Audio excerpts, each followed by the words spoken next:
84 ప్రశ్నలు ఈ శాసనసభలో ఇక్కడ నేను ప్రశ్నలు ఇవ్వడం జరిగింది. దానికి సుమారు 8 మట్టుకే నాకు రిప్లై ఇవ్వడం జరిగింది. అంటే 84లో 8 పోతే 76 ప్రశ్నలకు ఇప్పటికి సమాధానం రాలేదు. ఇది శాసనసభ పరిస్థితి. ఇది ఎమ్మెల్యేగా నేను ఇచ్చినాను కాబట్టి నాకున్నటువంటి మర్యాదను ఏ రకంగా నేను స్వీకరించాలో మీరే తెలియజేయాలా.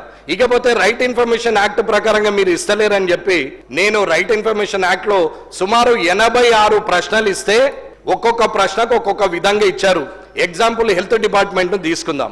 రైట్ ఇన్ఫర్మేషన్ యాక్ట్ లో ఇస్తే ఇక్కడ మంత్రి గారు ఉంటే శాసనసభ వ్యవహారాల మంత్రి గారు అయితే చూస్తున్నారు కాబట్టి చెప్తున్నాను, ఇక్కడ ఉన్న అందరు మంత్రులు కూడా గమనించాల్సిన అవసరం ఉంది, తోటి శాసనసభ్యులు కూడా గమనించాల్సిన అవసరం ఉంది. ఈ పరిస్థితి రేపు మీకు రావచ్చు, నాకు రావచ్చు, పక్కనున్న వారికి రావచ్చు, ఎవరికైనా రావచ్చు. కానీ ఆ పరిస్థితి వచ్చినప్పుడు బాధపడే కన్నా ఇటువంటి ప్రాక్టీస్ ను మానేయడం మంచిదని అంటున్నాం. ఆర్టీఐ కింద ఇచ్చినటువంటి హెల్త్ డిపార్ట్మెంట్ కి ఇస్తే హెల్త్ డిపార్ట్మెంట్ వాళ్ళు పిఐఓ ఎవరైతే పబ్లిక్ ఇన్ఫర్మేషన్ ఆఫీసర్ ఉంటాడో, ఓహో ఇటువంటి చాలా చూసినాం, ఇది అయ్యేదా పోయేదా అని మాట్లాడినటువంటి హెల్త్ డిపార్ట్మెంట్, ఎడ్యుకేషన్ డిపార్ట్మెంట్ ఉన్న ముఖ్యమైన డిపార్ట్మెంట్లు ఇవాళ మాట్లాడుతున్నటువంటి మాటలు, ఇది స్వయంగా నా లెటర్ అక్కడ ఇస్తుంటే మాట్లాడినటువంటి మాటలు నేను పేర్లు, ఉద్యోగస్తుడు, డిసిగ్నేషన్ తో సహా చెప్పగలుగుతానని చెప్తున్నాను. ఇది మంచి పద్ధతి కాదు అధికారులకు అని చెప్తున్నాం. ఎడ్యుకేషన్ డిపార్ట్మెంట్ అడిగితే 86 క్వశ్చన్స్ ఇచ్చినటువంటి అన్ని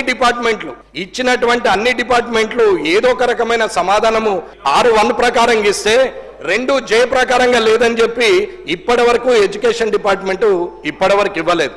ఇది ఎమ్మెల్యేకు ప్రభుత్వం ద్వారా వస్తున్నటువంటి అధికారులు ఇస్తున్నటువంటి మర్యాద అని చెప్తున్నాం. ఇన్ఛార్జ్ మినిస్టర్లు ఇవల్ల అక్కడ ఓడిపోయిన వారి ద్వారా అక్కడ పార్టీ పరంగా మీరు ప్రొసీడింగ్లు ఇస్తా ఉంటే, మీ వాళ్ళు పోయి అక్కడ కొబ్బరికాయలు కొడతా ఉంటే, ఇక్కడ ఉన్నటువంటి గెలిచిన ఎమ్మెల్యేలు ఏం చేయాలనేది ప్రజలు గమనిస్తారు. కాబట్టి